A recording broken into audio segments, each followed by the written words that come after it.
सुख करता दुख हरता वार्ता विघ्नाची दुर्वे पुरवे प्रेम कृपा जयाची। નમસ્કાર। શ્રી ગણેશ ઉત્સવના પાવન દિવસોમાં આજે આપણે ગણેશજીના હાથમાં રહેલા અંકુશ સાધન વિશે સમજીએ।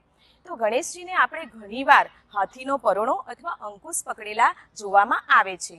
આ અંકુશ બે ભાગમાં વહેંચાયેલું ખૂબ જ શક્તિશાળી સાધન છે। તેનો પહેલો ભાગ ઉપરની તરફથી અણીવાળો હોય છે, જેનાથી હાથીનો રખેવાળ એટલે કે મહાવત હાથીને પોતાના અંકુશમાં રાખી શકે છે, અને જ્યારે બીજો ભાગ વાંકા વળેલા હૂક જેવો હોય છે, જેનાથી મહાવત હાથીને પોતાના કાબૂમાં લઈ શકે છે। આ પ્રોત્સાહન અને કાબુ બંનેનું પ્રતીક છે। માનવ મહાવત આ અંકુશ વડે જંગલી હાથીને પાડે છે અને તેની ઘરેલું વપરાશના ઉપયોગમાં લે છે। આ અંકુશ જ આપણને યાદ અપાવે છે કે દરેકમાં પ્રાણી જેટલી શક્તિ રહેલી હોય છે, અને સમયાંતરે આ શક્તિને કાબૂમાં લેવી પણ ખૂબ જરૂરી છે। આ સમતોલનમાં જ આનંદ રહેલો છે। તો આ પર્વને ગણેશ ઉત્સવની ખૂબ ખૂબ શુભેચ્છા। હર ઘર વશિષ્ઠ, હર દિલ વશિષ્ઠ। નમસ્તે।